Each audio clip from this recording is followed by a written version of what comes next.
এমন একটা কার্ড আছে যার মূল্য হয়তো কয়েক কোটি টাকা। এই কার্ডটা আপনার লাইফলাইন, আপনার চাবি, আপনার ডিজিটাল পরিচয়। আমরা কথা বলছি জাতীয় পরিচয়পত্র বা এনআইডি নিয়ে। বিশ্বাস করুন আর নাই করুন, বাংলাদেশে একজন নাগরিকের জন্য জাতীয় পরিচয়পত্র বা এনআইডি কেবল একটি কার্ড নয়, এটি দেশের আনুষ্ঠানিক অর্থনীতির ২২ ধরনের অপরিহার্য সেবা পাওয়ার অনুমতিপত্র। ব্যাংক অ্যাকাউন্ট খোলা থেকে শুরু করে জমি ক্রয়, মোবাইল সিম রেজিস্ট্রেশন এবং সরকারি সুযোগ সুবিধা গ্রহণ সব ক্ষেত্রেই এনআইডি হল প্রধান চাবিকাঠি। এই কারণে যখন এই অপরিহার্য পরিচয়পত্রটি জালিয়াতির শিকার হয়, তখন তা কেবল একটি সাধারণ জালিয়াতি থাকে না, তা হয়ে দাঁড়ায় একজন নাগরিকের সম্পূর্ণ ডিজিটাল পরিচয় চুরির সমতুল্য। জালিয়াতি প্রতিরোধের উদ্দেশ্যে স্মার্ট এনআইডি কার্ড চালু করা হলেও অপরাধীরা এখন কার্ড নকল না করে সরাসরি নাগরিকদের বায়োমেট্রিক তথ্য এবং কেন্দ্রীয় ডেটাবেসকে নিশানা করছে। বায়োমেট্রিক সিম নিবন্ধনের মতো প্রক্রিয়াগুলো এনআইডি ডেটার সাথে ব্যক্তির ফিজিক্যাল ডেটা সংযুক্ত করেছে। এর অর্থ হল, যদি কোনো অপরাধী জাল এনআইডি ব্যবহার করে সিম কেনে বা ঋণ নেয়, তবে আইনিভাবে সেই অপরাধের দায়ভার শেষ পর্যন্ত বৈধ কার্ডধারীর বায়োমেট্রিকের ওপর বর্তায়। এনআইডি জালিয়াতি বর্তমানে সাধারণ প্রতারণা নয়, বরং জাতীয় ডিজিটাল বিশ্বাসযোগ্যতার এক চরম সংকটে পরিণত হয়েছে। এনআইডি জালিয়াতির সবচেয়ে উদ্বেগজনক দিক হল, এই অপরাধের মূল উৎস প্রায়শই সিস্টেমের অভ্যন্তরে লুকিয়ে থাকে। যখন উচ্চ প্রযুক্তির স্মার্ট কার্ডের নিরাপত্তা ভেদ করা কঠিন হয়ে ওঠে, তখন অপরাধীরা সিস্টেমের দুর্বলতা কাজে লাগিয়ে ডেটাবেস থেকেই জালিয়াতি শুরু করে। নির্বাচন কমিশনের সাবেক data entry operator Jamal Uddin এবং তার সহযোগী লিটন মোল্লার গ্রেফতারের ঘটনা এই অভ্যন্তরীণ দুর্বলতাকেই স্পষ্টভাবে ফুটিয়ে তোলে। জামাল উদ্দিন নির্বাচন কমিশনে থাকাকালীন তার বিশেষাধিকারপ্রাপ্ত প্রবেশাধিকার ব্যবহার করে বা সেই সুযোগ ধরে রেখে নির্বাচন কমিশনের সার্ভার থেকে এনআইডি সংক্রান্ত তথ্য সংগ্রহ এবং পরিবর্তন করতেন। এই চক্রটি অর্থের বিনিময়ে বিভিন্ন ধরনের জালিয়াতিমূলক সেবা প্রদান করত। তাদের সেবার তালিকায় ছিল জাল এনআইডি তৈরি, হারানো এনআইডির অবৈধ অনুলিপি সরবরাহ, এনআইডি তথ্যের মিথ্যা সংশোধন এবং জাল জন্ম নিবন্ধন, টিন সার্টিফিকেট এবং কোভিড-19 টিকা কার্ডের অনুলিপি তৈরি করা। এই কাজগুলোর বিনিময়ে তারা গ্রাহকের কাছ থেকে গুরুত্ব অনুযায়ী সর্বোচ্চ ৩,০০০ টাকা পর্যন্ত নিত। গ্রাহক সংগ্রহ করা হতো হোয়াটসঅ্যাপ গ্রুপ ব্যবহার করে এবং অর্থ লেনদেন করা হতো মোবাইল ব্যাংকিংয়ের মাধ্যমে। এই তথ্য জালিয়াতির মাধ্যমে চক্রটি সম্মিলিতভাবে কোটি টাকা হাতিয়ে নিয়েছে। পর্যবেক্ষণে দেখা যায় মাত্র ৩,০০০ টাকা খরচ করে জাল এনআইডি অর্জন করা সম্ভব, যা ব্যবহার করে কয়েক কোটি টাকার ব্যাংক ঋণ নেওয়া যায় বা সম্পত্তি বিক্রি করা যায়। এই বিশাল মূল্য বৈষম্যই প্রমাণ করে যে অভ্যন্তরীণ দুর্বলতার সুযোগ নিয়ে ডেটা চুরি করা কতটা লাভজনক।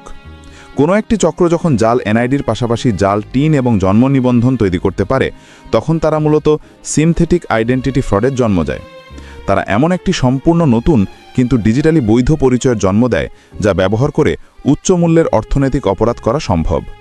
এনআইডি জালিয়াতি বাংলাদেশে জমিজমা সংক্রান্ত বিরোধ এবং ব্যাংক ঋণ আত্মসাতের মতো উচ্চ মূল্যের অপরাধের প্রধান হাতিয়ার হিসেবে ব্যবহৃত হচ্ছে। যেমন পুলিশের সিআইডি কর্তৃক গ্রেফতারকৃত জয়নাল আবেদিন ওরফে ইদ্রিস তার চক্রের মাধ্যমে ভুয়া এনআইডি ব্যবহার করে 11টি ব্যাংক থেকে প্রায় 50 কোটি টাকা লোন নিয়ে আত্মসাৎ করেছে। এই চক্রটি সুসংগঠিত এবং বহুস্তরীয় ছিল। তারা প্রথমে ফ্ল্যাটের মালিকের সাথে কেনার চুক্তি করত এবং মালিকানা যাচাইয়ের অজুহাতে দলিল এবং অন্যান্য কাগজপত্রের কপি সংগ্রহ করত। এরপর জাল কাগজপত্র ও জাল এনআইডি প্রস্তুতকারক এবং ভূমি রেজিস্ট্রি অফিসের অসাধু কর্মকর্তাদের সহায়তায় তারা ফ্ল্যাটের একাধিক জাল মূল দলিল তৈরি করত। এই জাল দলিল এবং ভুয়া এনআইডি বা টিন নম্বর ব্যবহার করে তারা ব্যাংক ও আর্থিক প্রতিষ্ঠানের কতিপয় অসাধু কর্মকর্তার যোগসাজশে একই সম্পত্তি একাধিকবার মর্টগেজ রেখে কোটি কোটি টাকা আত্মসাৎ করত।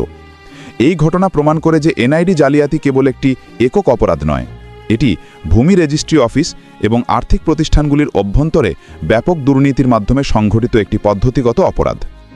এছাড়াও ডেমরা ঢাকায় সংঘটিত আরেকটি ঘটনায় ভুয়া কাগজপত্র ও জাল এনআইডি ব্যবহার করে প্রতারক চক্র প্রায় 1 কোটি টাকার মূল্যের একটি বাড়ি বিক্রি করে দেয়। জমির দালাল অসহায় বৈধ উত্তরাধিকারীদের সরলতার সুযোগ নিয়ে তাদের দলিলপত্র সংগ্রহ করে।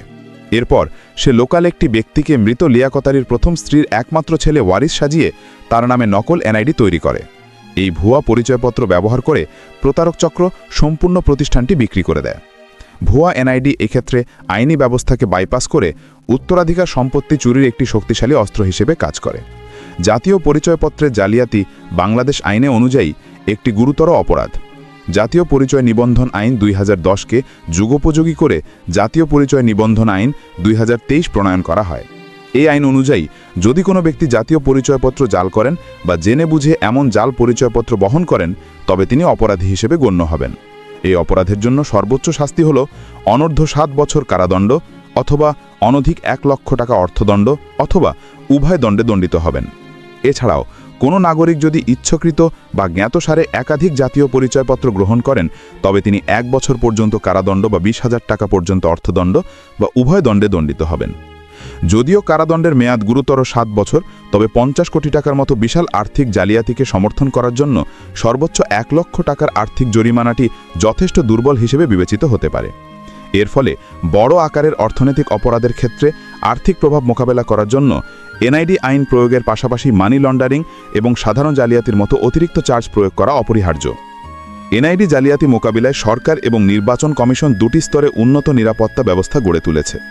স্মার্ট কার্ডের শারীরিক নিরাপত্তা এবং ডিজিটাল যাচাইয়ের জন্য অ্যাপ ভিত্তিক বায়োমেট্রিক প্রতিরক্ষা। 2016 সাল থেকে প্রবর্তিত স্মার্ট এনআইডি কার্ডে মাইক্রোচিপ রয়েছে এবং এতে মোট 25টি নিরাপত্তা বৈশিষ্ট্য সংযোজিত হয়েছে, যা 3টি ভিন্ন স্তরে বিভক্ত। এই স্তরায়িত নিরাপত্তা কাঠামো নিশ্চিত করে যে অপরাধীরা যেন সহজেই শারীরিক কার্ড জাল করতে না পারে। এর ফলে অপরাধীরা কার্ড ছাপানোর পরিবর্তে ডেটাবেসের তথ্য পরিবর্তনের দিকে ঝুঁকছে। এছাড়া এনআইডি সিস্টেমে 10 আঙ্গুলের ছাপ, চোখের কনিনিক বা আইরিস সহ অত্যাধুনিক বায়োমেট্রিক বৈশিষ্ট্য ধারণ করা হয়েছে। জাতীয় পরিচয়পত্র সংক্রান্ত অনলাইন সেবাগুলোর সুরক্ষা নিশ্চিত করতে নির্বাচন কমিশন কর্তৃক এনআইডি ওয়ালেট নামে একটি বহুমুখী অ্যাপ্লিকেশন চালু করা হয়েছে। এই অ্যাপ্লিকেশনটি এক অতিরিক্ত নিরাপত্তা স্তর যোগ করে, যেখানে গ্রাহককে তার পরিচয় যাচাই করার জন্য অবশ্যই ফেস স্ক্যান করতে হবে। সবচেয়ে গুরুত্বপূর্ণ হল এই অ্যাপের iOS ভার্সনে উন্নত মুখাবয়ব চিহ্নিত প্রযুক্তির জন্য ট্রু ডেপথ ক্যামেরার ডেপথ ক্ষমতা ব্যবহার করা হয়। এই প্রযুক্তিটি একটি মূল অ্যান্টি স্পুফিং ব্যবস্থা হিসেবে কাজ করে। এটি নিশ্চিত করে যে কেবল একটি ছবি বা ভিডিও ব্যবহার করে যেন কেউ তার পরিচয়ের বা ধমধারণ না করে, অর্থাৎ লাইভনেস ডিটেকশন বা লিবিত থাকার প্রমাণ যাচাই করা হয়। এই প্রযুক্তিগত উন্নতি প্রমাণ করে যে একটি গতিশীল রিয়েল টাইম বায়োমেট্রিক যাচাই ব্যবস্থার দিকে অগ্রসর হচ্ছে কর্তৃপক্ষ। এনআইডি জালিয়াতি থেকে নিরাপদ থাকার জন্য নাগরিকদের সর্বোচ্চ সতর্ক অবলম্বন করা জরুরি। সিস্টেমের দুর্বলতা কাজে লাগিয়ে অপরাধ সংঘটিত হওয়ায় ব্যক্তিগত ডেটা সুরক্ষার দায়িত্ব এখন প্রতিটি নাগরিকের। যেহেতু বায়োমেট্রিক সিম রেজিস্ট্রেশন এনআইডির সাথে সংযুক্ত, তাই নাগরিকের অবশ্যই যাচাই করা উচিত যে তার এনআইডি এবং বায়োমেট্রিকের অধীনে কতগুলো মোবাইল সিম নিবন্ধিত আছে। কোনো প্রকার সন্দেহজনক কার্যক্রম পরিলক্ষিত হলে অবিলম্বে সংশ্লিষ্ট কর্তৃপক্ষকে জানাতে হবে। যদি এনআইডিতে কোনো ভুল থাকে বা জালিয়াতির সন্দেহ হয়, তবে এনআইডিডব্লিউ বা উপজেলা বা থানা নির্বাচন অফিসে ফর্ম 13 মাধ্যমে নির্ধারিত পদ্ধতিতে আবেদন করতে হবে। এছাড়াও জমি বা আর্থিক লেনদেনের ক্ষেত্রে অপরিহার্য নথি বা বায়োমেট্রিক তথ্য অপ্রয়োজনীয় বা অবিশ্বস্ত সংস্থার সাথে শেয়ার করা থেকে বিরত থাকতে হবে। যদি কোনো নাগরিক এনআইডি জালিয়াতির শিকার হন বা কোনো প্রকার অনিয়মের তথ্য পান, তবে দেরি না করে আইন প্রয়োগকারী সংস্থা যেমন সিআইডি বা সিটিটিসি বরাবর অভিযোগ দায়ের করা অপরিহার্য।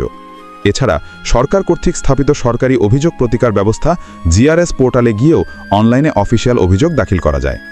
এই প্রতিবেদনের বিশ্লেষণ নিশ্চিত করে যে আমাদের ডিজিটাল জীবনে এনআইডি হলো সবচেয়ে গুরুত্বপূর্ণ সম্পদ, যা সুরক্ষিত না থাকলে অর্থনৈতিক বিপর্যয় অনিবার্য। আপনারা যারা এই অদৃশ্য হুমকি সম্পর্কে সচেতন হতে চান, তাদের চূড়ান্ত নির্দেশনা মনে রাখবেন, আপনার বায়োমেট্রিক্স হলো আপনার চূড়ান্ত পাসওয়ার্ড। এটিকে সুরক্ষিত রাখুন। যদি এই বিষয়ে আরও গভীর তথ্যসন্ধানমূলক প্রতিবেদন দেখতে চান, তাহলে অবশ্যই দ্য রিভিল মাস্টার চ্যানেলটি সাবস্ক্রাইব করুন এবং আমাদের এই ভিডিওটি শেয়ার করে অন্যদের সচেতন করার দায়িত্ব নিন। ধন্যবাদ।